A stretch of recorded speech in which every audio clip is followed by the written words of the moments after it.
नमस्कार प्यारे साथियों, आप सभी का हार्दिक स्वागत है करंट अफेयर बूस्टर की हमारी सीरीज में। आज हम आ गए हैं हमारे सेशन नंबर 3 पर, जो है सीजन 4 यानी जनवरी 2021 का। पहले 2 सेशंस को आपने काफी प्यार दिया, थैंक यू सो मच। जो लोग अभी अभी जुड़े हैं, प्लेलिस्ट अवेलेबल है चैनल पर, पूरे सेशंस 1 और 2 देख लीजिए। जनवरी में मैं 20 सेशंस आपको दूंगा सीजन 4 के तहत। तो शुरू करें आज का काम। So my dear students, welcome to session number 3। इससे पहले कि मैं आज की पहली स्टोरी पे जाऊं, मुझे जल्दी से याद दिलाइए, मैं भूल ही गया यार, हमारी आज की पहली स्टोरी कौन सी होनी थी। हमने पिछले क्लास में आपको वादा किया था कि हम आज शुरुआत करेंगे, जी हां, भारत की एक अद्भुत सफलता की कहानी, यूपीआई। एनपीसीआई ने जो यूपीआई बनाया है वो तो वर्ल्ड रिकॉर्ड कायम करते जा रहा है, लेकिन उस भीषण सफलता के पीछे एक बहुत दर्दनाक सत्य भी छुपा हुआ है। वो सत्य भी मैं आज आपको बताऊंगा और वो सफलता का पूरा श्रेय भी हम एनपीसीआई को देंगे। लेकिन उससे पहले मैं आपको फिर से याद दिलाऊं, दुनिया की एक बहुत ही बड़ी दर्दनाक कहानी। आपने जैक मा की पूरी कहानी सुनी ली, तो एक बार यार एक काम करो, आज के सेशन को जब तुम लाइक और शेयर करोगे ना, साथ ही साथ कॉमेंट थ्रेड में ये स्टोरी की एक छोटी सी समरी बना के नीचे लिख देना, हिंदी इंग्लिश किसी में भी, ताकि जितने नए नए स्टूडेंट जुड़ रहे हैं उनको जरा मजा आए। हमने आपको इनकी पूरी कहानी पिछले सेशन में बताई और हमने ये भी बताया कि कोर्स तो चीन में सिर्फ शी जिनपिंग के ही चलेंगे और किसी के नहीं। अब आपको आज का अपडेट दे दें प्यारे दोस्तों, there is a remarkable update for today. Mister Jack Ma ऐसा बता रहे हैं, क्षमा चाहता हूं, मिस्टर जैक मा, ये भाई साहब जो हैं ये अभी पब्लिक की नजर से बिल्कुल ही गायब हो गए हैं। तो ये कहां चले गए, क्या हो गया इनके साथ?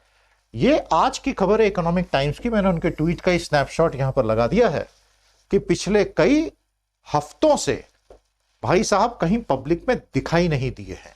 अब इसके 2-3 मीनिंग हो सकते हैं। पहला मीनिंग ये हो सकता है कि he is feeling very uneasy and embarrassed at how things have turned out. पिछले 1 महीने में जो नाटक हुआ इनकी कंपनी और इनके साथ, उसको लेके उन्हें काफी बुरा लग रहा होगा और इसलिए वो एक जनता की नजर से दूर खुद को, he is just gathering himself and all, इसकी संभावना काफी ज्यादा है। दूसरा यह हो सकता है कि जैक मा साहब शायद अभी डिटेंशन में हो, अरेस्ट कर लिए गए हों। और तीसरा यह हो सकता है कि देश छोड़ के चले गए हों। अब क्या है ये तो अभी कुछ दिनों के बाद पता चलेगा जब आप अवतरित होंगे, दर्शन देंगे। So I thought I would just tell you what is going on. और इसीलिए कहते हैं कि भैया दरिया में रहते हो तो मगरमच्छ से बैर नहीं लिया करते। समझ में आया कि नहीं? चलिए, तो ये थी हमारी एक क्विक रिकैप।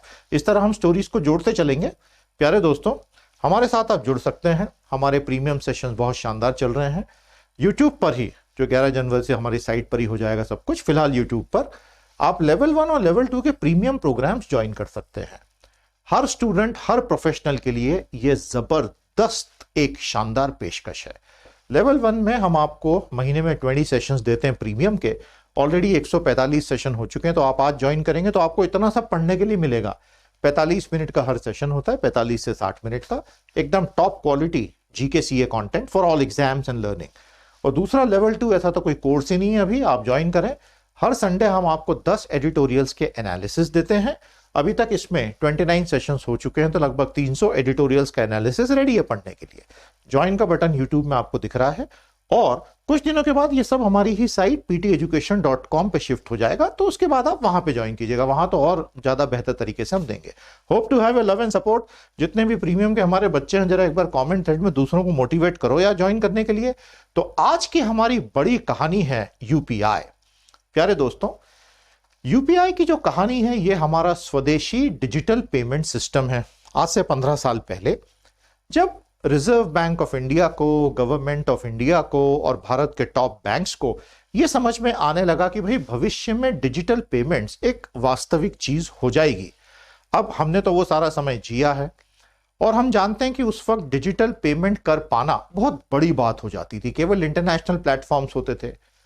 भारत के सभी उस वक्त के 2005, 6, 7, 8 के पॉलिसी मेकर्स को और बैंकर्स को बधाई देने की इच्छा होती है और बधाई के वो पात्र भी हैं that they actually could conceive of a system based on fundamental technologies which is called India Stack। तो ये जो पूरा यूपीआई है ना, ये हमारा स्वदेशी डिजिटल पेमेंट सिस्टम है, यूनिफाइड पेमेंट इंटरफेस जिसको हम कहते हैं प्यारे दोस्तों। और ये स्वदेशी डिजिटल पेमेंट सिस्टम अपने आप में पूरे नए रिकॉर्ड सेट कर चुका है। इससे पहले कि हम आगे जाएं, आपको हम बता दें कि जब हम बात करते हैं यूनिफाइड पेमेंट इंटरफेस की, this is but just one of the services of NPCI, national payments corporation of India, जो बेसिकली बहुत सारे बैंकों की बनाई हुई एक कंपनी है, जिसमें अब नए नए कुछ मल्टीनेशनल्स को भी ये लोग जोड़ते जा रहे हैं उसके बेस को थोड़ा सा ब्रॉड करने के लिए। नाउ जब ये हुआ था, आज दिसंबर 2020 में 223 करोड़ ट्रांजैक्शंस इसने एग्जीक्यूट किए हैं। यार ये तो कोई हल्की पतली बात है नहीं।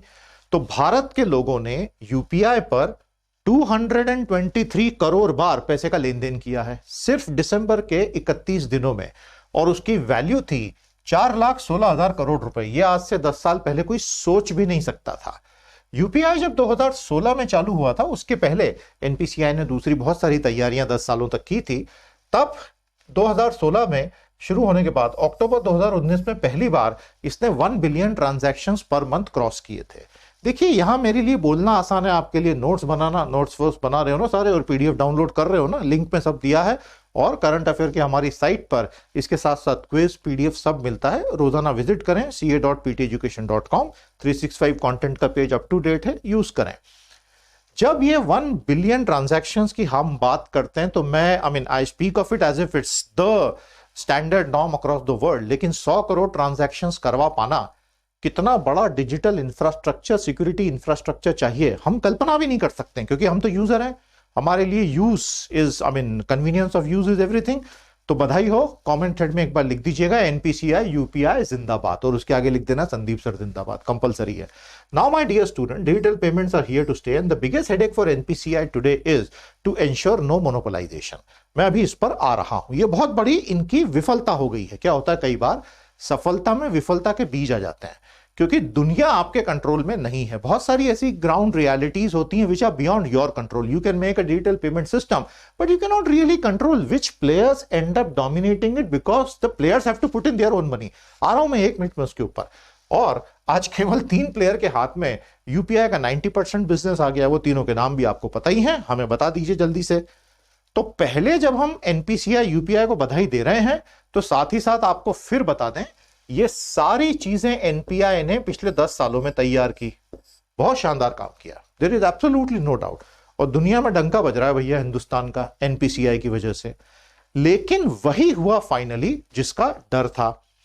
क्या डर था? ये तो ट्रांजैक्शन के वॉल्यूम्स हैं, आप देख सकते हैं क्या जबरदस्त ग्रोथ हुई, और पैंडेमिक ने तो ऐसा इसको पॉजिटिव पुश दिया है। देखिए ये जो पैंडेमिक रहा है 2020 का, अभी चलता रहेगा 21 में और 22 में, पिछले 48 घंटों में स्वयं मेरे करीब के 4 लोगों को कोविड पॉजिटिव निकला है। तो इट इज वेरी रियल।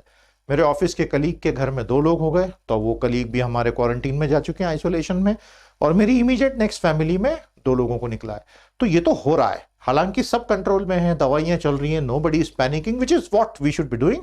बिल्कुल शांत रहना है, पैनिक नहीं करना है। हमेशा मास्क साथ में रखिए, सैनिटाइजर लेके चलिए, दिन में 8 बार साबुन से रगड़ रगड़ के हाथ धोइए, और ग्लव्स पहनिए, डिस्टेंसिंग रखिए। कोविड आपको नहीं छुएगा, ये एटलीस्ट वायरल लोड बहुत कम रहेगा, जल्दी डिटेक्ट होगा, आप सेफ रहेंगे, यही हमारी शुभकामना है। प्यारे दोस्तों, आपका क्या एक्सपीरियंस रहा? आपके नियर एंड डियर वंस में गॉड फॉरबिड कुछ हुआ ऐसा अनुभव, शेयर कीजिएगा। तो ये पूरी स्केल देखिए, तो पैंडेमिक ने रीडिफाइन कर दिया सारी चीजों को। अब विफलता कहां हो रही है? विफलता यहां हो रही है प्यारे दोस्तों कि केवल 3 प्लेयर हैं जिनके हाथ में यूपीआई का पूरा पेमेंट का सिस्टम चला गया है। देखिए जब ये यूपीआई आया था, यूनिफाइड पेमेंट इंटरफेस, तो अब स्टेट बैंक ऑफ इंडिया वालों का अपना एक ऐप है, उसमें आप यूपीआई कर सकते हो।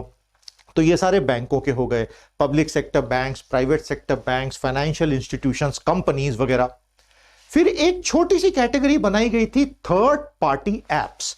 जब इन्होंने बोला था यूपीआई लॉन्च करते समय कि भाई थर्ड पार्टी एप्स भी हो सकती हैं, तब किसी ने यह सपने में भी नहीं सोचा होगा कि third party apps will and up dominating UPI. तो आज 3 लोगों के हाथ में सारा धंधा चला गया है। गूगल पे अमेरिका, फोन पे वॉलमार्ट की कंपनी है अमेरिका, और तीसरा है व्हाट्सएप पे जो कि फेसबुक की कंपनी है अमेरिका। मतलब आज की तारीख में 3 अमेरिकन कंपनीज के हाथ में 90% यूपीआई पेमेंट्स आ गए। तो इसके लिए तो बनाया नहीं गया था। तो फिर हमारी हिंदुस्तानी कंपनियां क्यों नहीं कर पा रही हैं? They don't have the funds to actually build the infrastructure needed to continue doing this consumer facing business. Simple सी बात है। तो यह है दर्दनाक सत्य। अब इसको आप जबरदस्ती रोकने की कोशिश कर रहे हैं, 30% की मोनोपोली लिमिट वगैरह, अच्छी बात है, but finally that is not the solution. You need Indian brand which and up dominating it. Today you don't have any Indian brand doing it. तो मैंने सोचा आपको ये यूपीआई की पूरी कहानी बता दूं और इसी से संबंधित इस पर मैं 1 मिनट में आ रहा हूं. तो मेरा पहला सवाल नोट करें. Summarise the success story of NPCI's UPI digital payment system. What has been its biggest success and biggest failure. NPCI द्वारा लाए गए यूपीआई सिस्टम की सबसे बड़ी सफलता और सबसे बड़ी विफलता पर रोशनी डालिए. यह आज का हमारा पहला सवाल है. उसकी सबसे बड़ी सफलता और विफलता क्या रही, ठीक है, और मैंने आपको समझा दिया. तो कहीं भी एग्जाम में आए, इंटरव्यू में, जीडी में, अब आपके पास एक बड़ा मैच्योर आंसर हर चीज का रहेगा. यस और नो. मजा आ रहा है सेशंस में तो लाइक करना मत भूलिएगा, दोस्तों को भी साथ में लाओ भाई. आरबीआई जानता है कि ये जो पूरा यूपीआई का सिस्टम बना है, अब क्या हो गया है, यूपीआई अपने आप में एक सिंगल इकोसिस्टम है. If something goes wrong tomorrow with UPI तो सिस्टेमिक रिस्क है, और अगर सिस्टेमिक रिस्क है तो आरबीआई तो है ही इसलिए कि सिस्टेमिक रिस्क को मिनिमाइज करके चलना है, रिस्क डाइवर्सिफिकेशन करके चलना है. समझ में आ रहा है आपको. यूपीआई का इतना बड़ा हो जाना हमारी पूरी भारतीय वित्त व्यवस्था के लिए एक बहुत बड़ा खतरा बन चुका है. कभी भी किसी भी इकोसिस्टम में सिर्फ एक प्लेयर के हाथ में सब आ जाएगा तो वो उस पूरे इकोसिस्टम के लिए बिल्कुल गुड़ गोबर करवाने वाला काम हो सकता है. बिकॉज किसी दिन बहुत बड़ा हैकिंग ग्रुप ने हैक कर लिया तो क्या करेंगे. अरे भाई, सोलर विंड्स ओरायन अगर अमेरिका के पेंटागन को हैक कर सकता है तो दुनिया में कुछ भी हो सकता है. ये अलग बात है. हमारे यूआईडीएआई आधार वाले बोलते हैं कि दुनिया में कोई आज तक बना ही नहीं है जो हमारे आधार को हैक कर ले. आपके मुंह में घी शक्कर साहब ऐसा ही हो.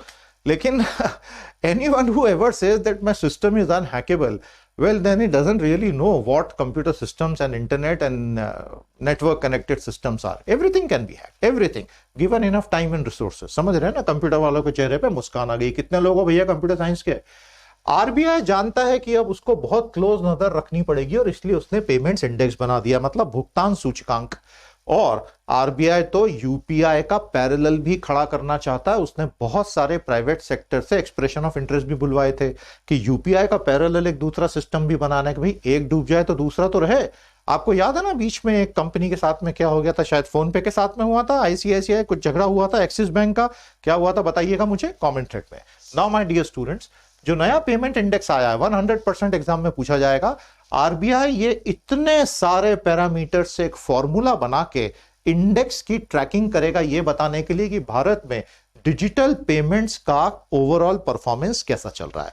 इसके ऊपर अभी आरबीआई जैसे जैसे और जानकारियां देगा मैं इसकी पूरी डिटेल स्टोरी आपके लिए अलग से लाऊंगा. और मैं किस किस तरह के वीडियोस आपके लिए 2021 में लाऊं हमारे चैनल पर, मुझे जरूर आप बताइए कॉमेंट थ्रेड में. तो मेरा इसके ऊपर अगला सवाल, Why would the RBI want to de-risk the digital payment ecosystem of India? बहुत अच्छा सवाल है. वॉलंटियर्स कंपाइल करते चले क्वेश्चंस को. हमारे प्यारे साथी हिमांशु सिंह कानपुर से जुड़ रहे हैं.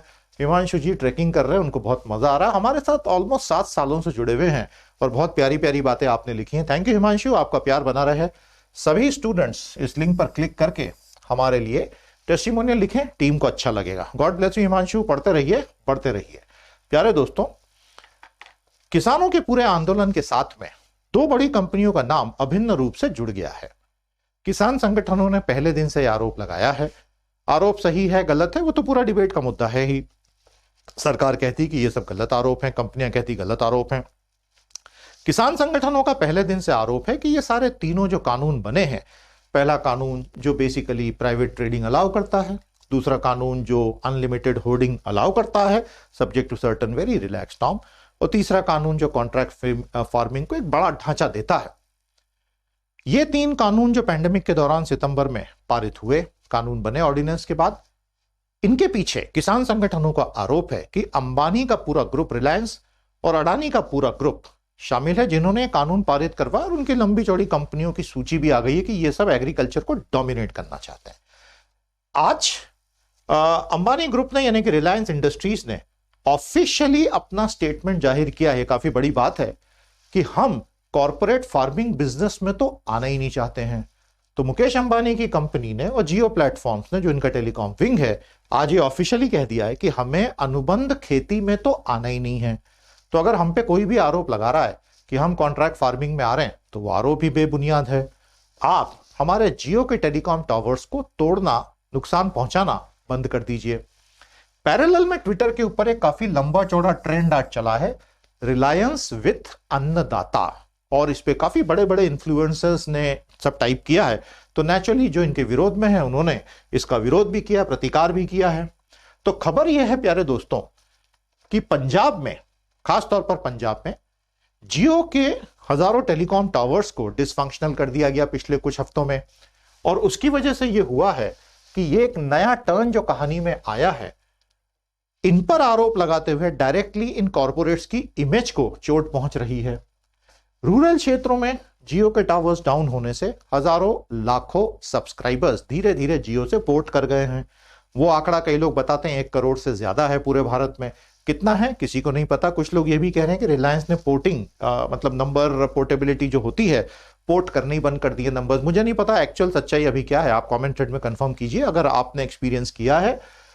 और रिलायंस ने कोर्ट का दरवाजा भी खटखटाया है, प्रोटेक्शन मांगा है, और भारत सरकार ने भी कहा है कि भाई पंजाब सरकार जो है जियो के टावर्स को नुकसान न पहुंचने दे, इससे इन्वेस्टमेंट सेंटिमेंट खराब होता है। तो अब हम देख रहे हैं कि एक बड़ी विचित्र स्थिति बन गई है जहां आम जनता जो है किसान है और सीधे सीधे कॉर्पोरेट में भिड़ंत हो रही है। आने वाले 2, 3, 4 सालों में ये काफी बड़ी स्टोरी डेवलप होगी। तो हम इसको देखते चलेंगे, समझते चलेंगे। हमारा अगला सवाल नोट कीजिएगा please. To what extent can big corporate influence the agriculture business in India via the third farming law, contract farming? बहुत स्पेसिफिक सवाल है, जवाब देने की कोशिश कीजिएगा, मजा आएगा।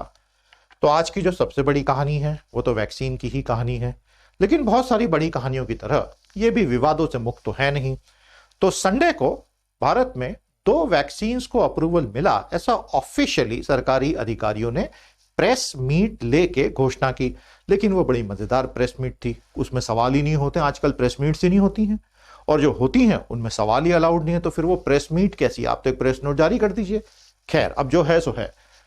ये खबर कहती है कि CDSCO ने, central drugs and standards committee जो होती है, उन्होंने ऑफिशियली कोविड-19 के लिए 2 वैक्सीन को यूज केस अप्रूवल दे दिया। ये तो बहुत बड़ी बात है। इंटरेस्टिंगली इनमें से एक भी विदेशी वैक्सीन, मतलब पूरी तरह विदेशी वैक्सीन नहीं है। इसमें मॉडर्ना वाली वैक्सीन नहीं है, फाइजर बायोएनटेक वाली वैक्सीन नहीं है, स्पुतनिक 5 वैक्सीन नहीं है, ये वाली वैक्सीन नहीं है। तो दोनों के दोनों हमारे भारत में बनी, एटलीस्ट फिजिकली बनी वैक्सीन हैं। जो पहली वैक्सीन है ऑक्सफोर्ड एस्ट्राजेनेका, जिसका नाम है कोविशील्ड, इसका पूरा का पूरा रिसर्च और डेवलपमेंट जो हुआ है 2020 में यूनाइटेड किंगडम में हुआ है। इसका रिसर्च भारत में नहीं हुआ है, लेकिन इसको जो बनाने वाली कंपनी है अडार पूनावाला की, वो करोड़ों करोड़ों वैक्सीन ऑलरेडी एडवांस में बना के रेडी रखी हुई थी, इस उम्मीद में कि फाइनल अप्रूवल मिल जाएगा। नहीं भी मिल सकता था। उस केस में serum institute of India Poona के अडार पूनावाला का नुकसान हो जाता, लेकिन अब उनका फायदा होगा। तो पहली है कोविशील्ड। इसका जो ट्रायल्स का एफिकेसी डेटा है फाइनल फेज 3 का, वो पूरी तरह अभी बाहर नहीं आया है, लेकिन बताते हैं कि फेज 3 ट्रायल हो गए हैं। इफ आई एम रॉन्ग मुझे करेक्ट कीजिएगा। दूसरी वैक्सीन जिसको लेके कंट्रोवर्सी एकदम से हुई वो है भारत बायोटेक और ICMR की मिल की बनी हुई भारत की अपनी देशी वैक्सीन कोवैक्सीन। ये हमने आपसे कल भी बात की थी पिछले सेशन में। इसके लिए एक बड़ी विचित्र टर्म यूज की है कि we are approving it on a restricted emergency use basis on clinical trial basis. तो क्लिनिकल ट्रायल तो एक्सपेरिमेंटेशन होता है, उसमें एक एक व्यक्ति को ट्रैक किया जाना जरूरी होता है। आप जब कॉमन जनता को करो, क्षमा चाहता हूं ये वायर पांव में फंस गया, आप जब कॉमन जनता को, लाखों करोड़ों जनता को एज अ सेकेंड चॉइस भी अगर कोवैक्सीन लगाएंगे, तो फिर उसके बाद एक एक को ट्रैक करने की आपकी क्षमता रहेगी सिस्टम में, शायद होगी, तभी ये बोल रहे हैं। और पहले लॉट में 30 करोड़ को उन्हें करना है, 1 + 2 + 27 करोड़, मालूम है ना आपको। ये टर्मिनोलॉजी पर वैज्ञानिकों ने बहुत संदेह जताया और ये जेन्युइन है। देखिए एक बात समझिए, अगर कोई भी व्यक्ति इस तरह की वैक्सीन आती है और उस पर साइंटिफिक सवाल उठाता है, उसका यह मतलब नहीं निकाला जाना चाहिए कि वो व्यक्ति एंटी वैक्सर हो गया है। आपको पता है ना, दुनिया में एंटी वैक्सर्स हैं बहुत सारे। एंटी वैक्सर्स उन लोगों को कहा जाता है दोस्तों जो वैक्सीन पर ही सवाल उठा देते हैं कि ये वैक्सीन हमको लगाना ही नहीं है, और उस वजह से क्या होता है कि फिर बीमारियां कभी कंट्रोल में ही नहीं आती हैं। अब जिन्होंने कोवैक्सीन पर सवाल उठाया है, ये लोग एंटी वैक्सर्स नहीं है, ये लोग वो हैं जो बोल रहे हैं कि सेफ्टी का डेटा तो दिखा दो। तो आई थॉट आपको ये बता दूं, और इसके फेज 3 ट्रायल के रिजल्ट किसी को पता ही नहीं है। लेकिन सरकार की एक मजबूरी है। मजबूरी क्या है भाई? इकोनॉमी को पटरी पे लाना है तो वैक्सीन तो लगाने पड़ेंगे। और दूसरी मजबूरी क्या है? नया वेरिएंट जो कोविड का आया है SARS-CoV-2 का, ऐसा बताते हैं कि उसकी ट्रांसमिसिबिलिटी पहले वाले वेरिएंट से, ऑथेंटिक ओरिजिनल वेरिएंट से बहुत ज्यादा है। तो वो अपने आप में एक बड़ा खतरा है। मैं आपको पैनिक नहीं कर रहा हूं, मैं आपको सिर्फ बता रहा हूं कि this could have gone in the mind. प्यारे दोस्तों, ये है SARS-CoV-2 का ढांचा और आप बहुत अच्छे से जानते हैं कि इसमें सबसे बड़ा विलेन अल्टीमेटली स्पाइक प्रोटीन है, जिससे ये हमारे सेल्स के AC2 में घुसता है, एंजियोटेंसिन कन्वर्टिंग एंजाइम 2 में, और चिपक जाता है और सेल के अंदर जाके RNA छोड़ देता है, जिससे कॉपियां बन जाती हैं। इसी में सारे म्यूटेशंस हुए हैं और इसमें जो म्यूटेशंस हुए हैं उसी से सेकंड वेरिएंट निकला है। तो ये तो हुआ इसके ढांचे की बात। इस पर तो साल भर में बहुत बातें हुई और आप सब अब प्रैक्टिकली काफी कुछ जान चुके हैं।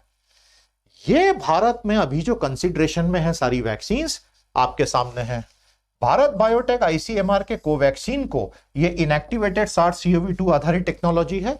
आपको याद होगा दोस्तों, मैंने आपको ये सारी टेक्नोलॉजीज बताई थी। तो कोवैक्सीन की टेक्नोलॉजी ये वाली है, इनएक्टिवेटेड। आज फिर आपको दे दिया ताकि एग्जाम में आए तो पता रहे।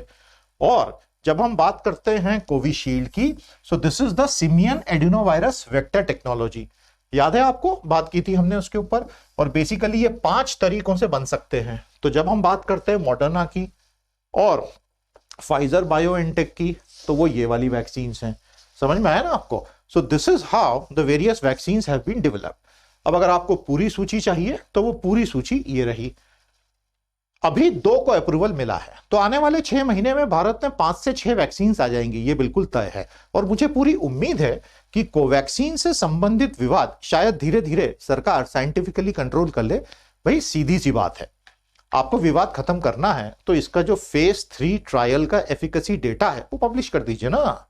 साइंटिस्ट उसको स्टडी करके अपनी ओपिनियन दे देंगे। I hope everyone has understood it.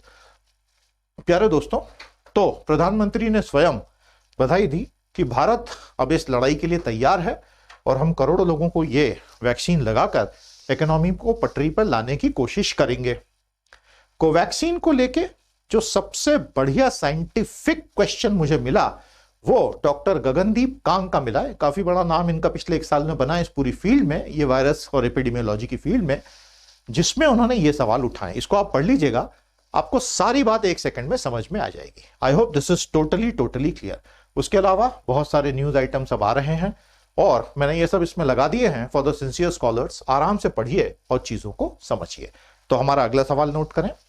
What is the controversy surrounding the approval given to the Covaxin COVID vaccine in India? तो ये कोवैक्सीन से संबंधित विवाद क्या है, आपको तकनीकी और वैज्ञानिक रूप से पता होना चाहिए, इसलिए मैंने इतने डिटेल में पढ़ाया। और हम फिलहाल अमेरिका की, विदेशों की एक भी वैक्सीन को भारत में अभी नहीं ला रहे हैं, अभी उसमें टाइम है। प्यारे दोस्तों, कई लोगों ने यह भी कहा है कि ये जो कोवैक्सीन है भाई, अगर ये वाकई में अच्छी है तो ये तो बहुत अच्छी बात है। और अगर कोवैक्सीन अच्छी है तो फिर भारत बायोटेक और ICMR को विदेशों में अप्रूवल के लिए अप्लाई कर देना चाहिए। तो सारी बात खुल के सामने आ जाएगी। I hope you have understood the whole story now my dear students, we come to the next story. अब हम आ रहे हैं एसेट एलोकेशन और इन्वेस्टमेंट पर। देखिए, पैसा कमाना आसान है, लेकिन पैसे से मेहनत करवा के पैसे से पैसा बनाना, यानी कि इन्वेस्टमेंट की पूरी कला, वो बहुत कठिन होती है। Lot of us can make money but very few know how to make money from money. उसी को हम इन्वेस्टमेंट का नाम देते हैं। आज लाइव मिंट अखबार ने बहुत ही बढ़िया 10 साल का ट्रैकर छापा है और मैं चाहता था कि आप सबको ये पता हो। देखिए, it's not just about investment, it's about knowledge, current affairs and questions which can be asked to many people. आप MBA वगैरह के GD इंटरव्यू में बैठेंगे तो आपसे बहुत सारे सवाल ऐसे पूछे जा सकते हैं। स्पेशली आप बोले कि MBA finance is my desire, मैं उसमें स्पेशलाइज करना चाहता हूं। ये फिर प्रोफेशनल तो आप तो एक्चुअली इन्वेस्ट ही करना चाहेंगे। तो मिंट वालों ने क्या किया, एक बहुत ही अद्भुत एसेट एलोकेशन क्विल्ट का मतलब होता है रजाई, हम ओढ़ के सोते हैं, ठंड बहुत है प्यारे दोस्तों। तो इन्होंने 10 एसेट क्लासेस को स्टडी किया। ये बहुत शानदार न्यूज है, इसको पढ़ लेना। Gold, real estate, stocks of 3 types, large, mid and small cap, international investment, government securities, treasury bill, corporate bonds and credit risk. और उन्होंने बोला कि हमें यह समझ में आया है 10 साल में कि कोई भी ऐसा फन्ने खान नहीं है दुनिया का जो यह बता सके कि किस साल कौन सा एसेट क्लास ज्यादा रिजल्ट देगा। अब जैसे 2011 में गोल्ड ने 29% का मैक्सिमम रिटर्न दिया, बाकी सब उससे कम थे, 2011 की बात कर रहे हैं। लेकिन 2020 में जब हम बात करते हैं तो गोल्ड ने नंबर 2 रिटर्न दिया 27% का ही।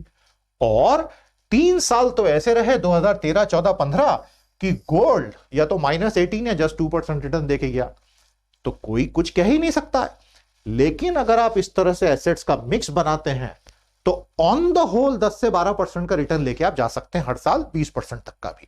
उसके बिना तो एवरीथिंग इज प्योर जुआ। ये बहुत शानदार एक लर्निंग है। तो हमारा अगला सवाल नोट करें, why is it a sensible strategy for any investor to have a diversified portfolio across multiple asset classes. ये सारी टर्म्स आप में से कईयों के लिए नहीं होंगी, कॉन्फिडेंट के साथ सुनिए, सीखिए, और आप में से जो इन्वेस्टर्स हैं वो हमें बताएं कि आप कहां कहां इन्वेस्ट करते हैं और 2021 में आपकी क्या उम्मीद है कि आपको कहां से अच्छे रिटर्न्स आएंगे। तो ये सारी चीजें सभी के रुचि की होती है, इसलिए मैंने ले ली।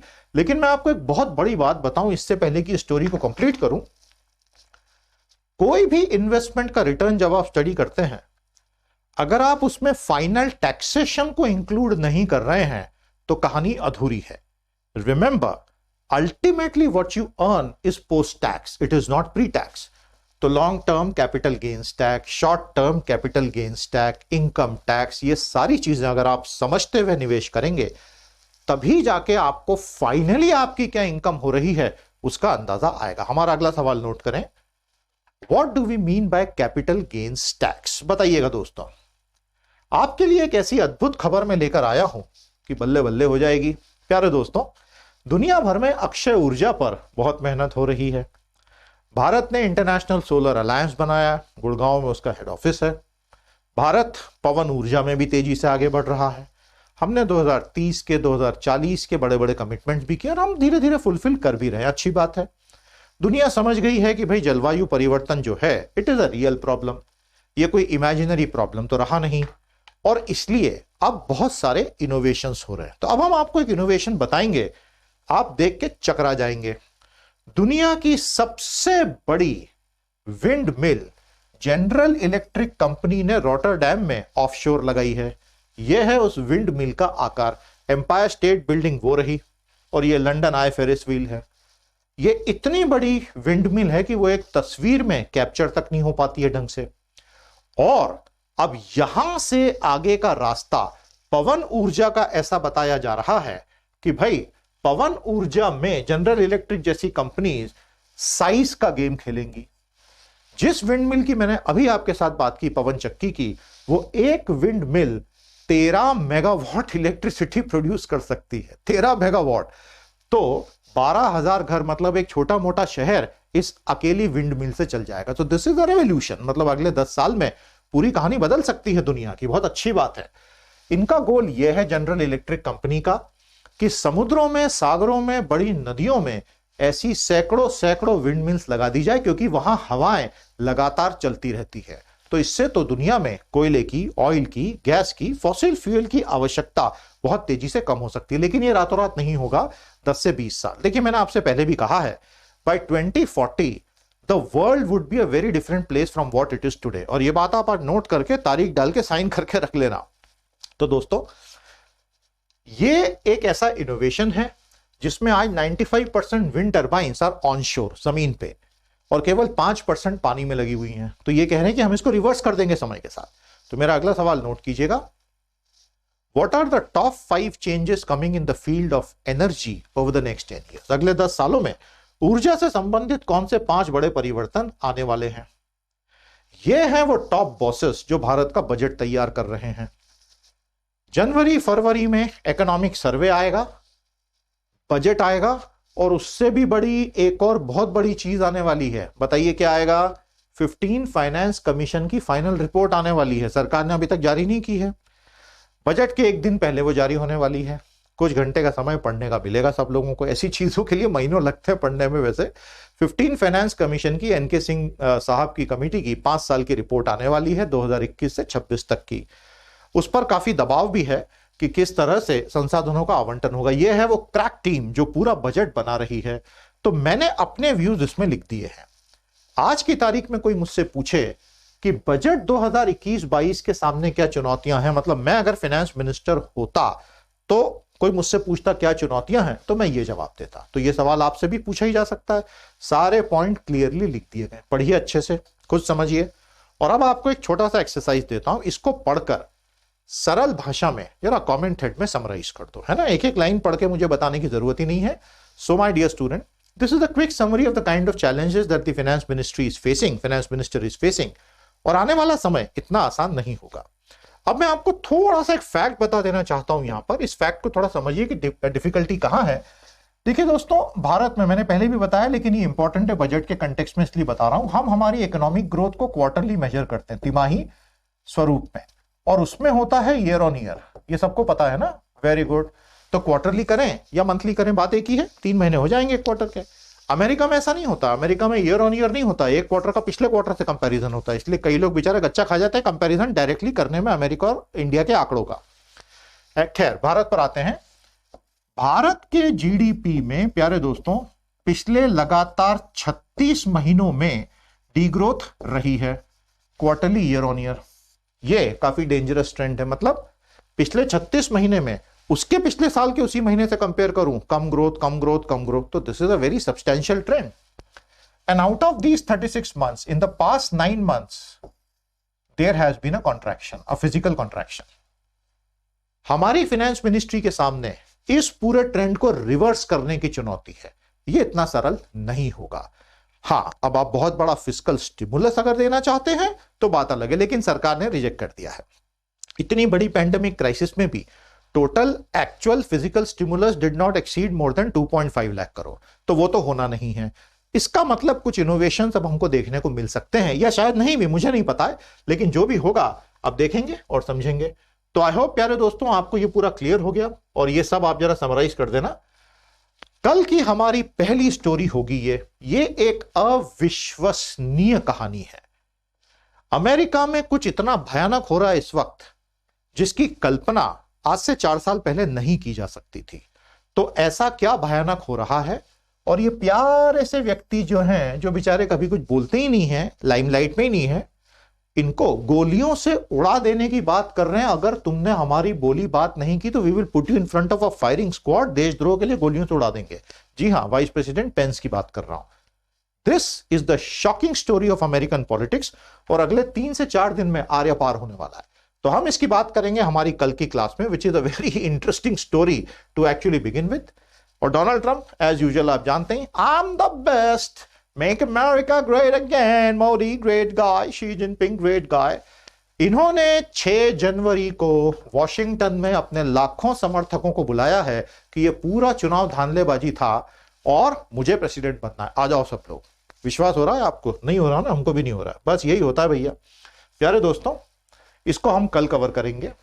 ये स्टोरी भी बिटकॉइन की हम कल कवर करेंगे। वैसे आज काफी करेक्शन आया है और फिर से वो जंप करने लगा, इसको भी मैं कल कवर करूंगा आपके लिए। प्यारे साथियों, इथीरियम क्या है और इथीरियम एंड स्मार्ट कॉन्ट्रैक्ट्स क्या होते हैं, ये हमारे कल के सेशन के लिए लिस्टेड है। तो थोड़ा पढ़ के आइएगा और मैं आपको स्मार्ट कॉन्ट्रैक्ट्स और इथीरियम की पूरी कहानी समझाऊंगा।